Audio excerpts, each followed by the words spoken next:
نحمده ونصلي ونسلم على رسوله الكريم اما بعد فاعوذ بالله من الشيطان الرجيم بسم الله الرحمن الرحيم الصلاة والسلام عليك يا سيدي يا رسول الله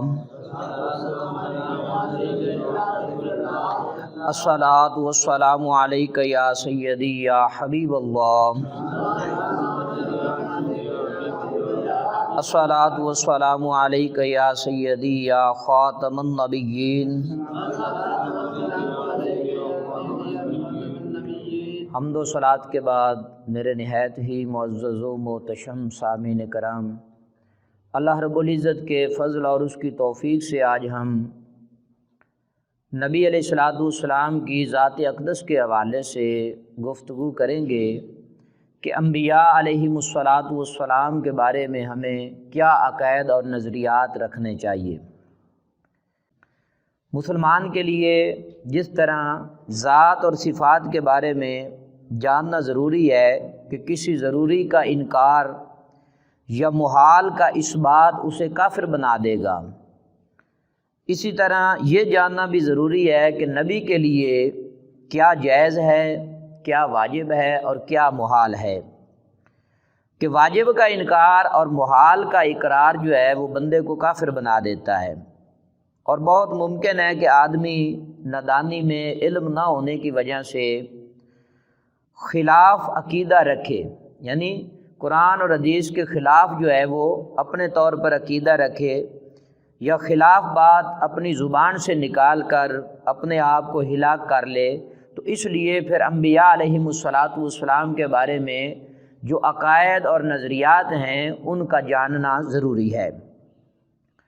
نبی اس بشر کو کہا جاتا ہے جسے اللہ تبارک و تعالیٰ نے ہماری رہنمائی کے لیے، ہدایت کے لیے وحی فرمائی ہو۔ اللہ تبارک و تعالیٰ نے جسے وحی ارشاد فرمائی ہو، اور رسول بشر ہی کے ساتھ خاص نہیں ہے بلکہ ملائکہ میں بھی رسول ہوتے ہیں، فرشتوں میں بھی رسول ہوتے ہیں۔ انبیاء علیہم الصلوۃ والسلام سب کے سب بشر تھے۔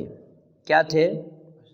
نبی علیہ الصلوۃ والسلام کی حقیقت جو ہے وہ نور ہے، لیکن بشری لبادہ اوڑھ کر سرکار دو عالم صلی اللہ علیہ وآلہ وسلم تشریف لائے۔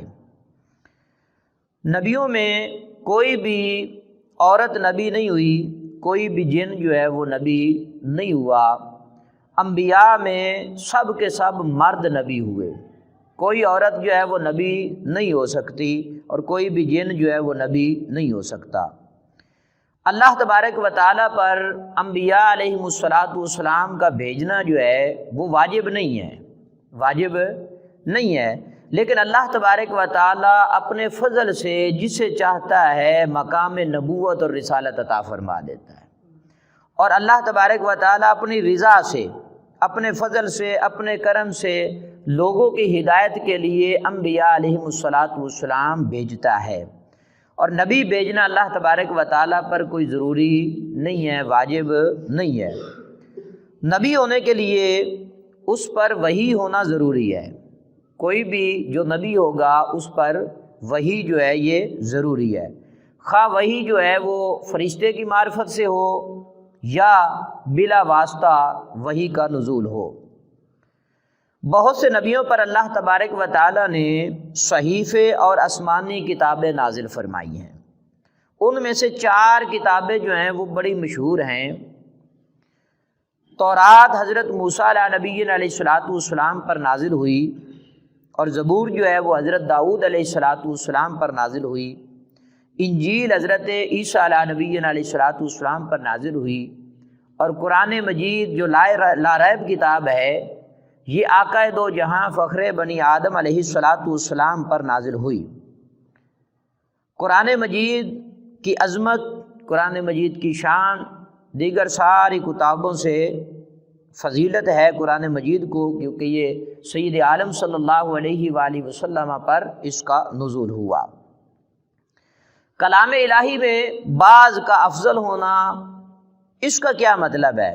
اس کے یہ معنی ہے کہ ہمارے لیے اس میں ثواب زیادہ ہے، ہمارے لیے اس میں ثواب زیادہ، ورنہ اللہ تبارک و تعالیٰ ایک ہے، اس کا کلام بھی ایک ہے، اور اس میں افضل اور مفضول کی کوئی گنجائش نہیں ہے۔ افضل ہونے کا مطلب یہ صرف ہمارے لیے ہے کہ اس میں فضیلت زیادہ ہے۔ اللہ تبارک و تعالیٰ کی جتنی بھی کتابیں ہیں ان سب پر ایمان لانا جو ہے یہ ضروری ہے۔ ہم سب ان پر ایمان لاتے ہیں، پڑھتے ہیں نا آمنت باللہ و ملائکتہ و کتبہ، اللہ تبارک و تعالیٰ کی تمام نازل کردہ کتابوں پر ہم ایمان رکھتے ہیں۔ یہ الگ بات ہے کہ ان کتب میں تحریف ہو گئی جو پہلے نازل ہوئی تھی، لیکن جو تحریف شدہ حصہ ہے اس پر وہ ایک انسان کا کلام ہے، لیکن جو اللہ تبارک و تعالیٰ کا کلام ہے اس پر ہم کامل یقین رکھتے ہیں۔ اللہ تبارک و تعالیٰ ہم سب کو صحیح عقائد و نظریات سمجھنے کا فہم عطا فرمائے۔ وآخر دعوانا ان الحمد للہ رب العالمین۔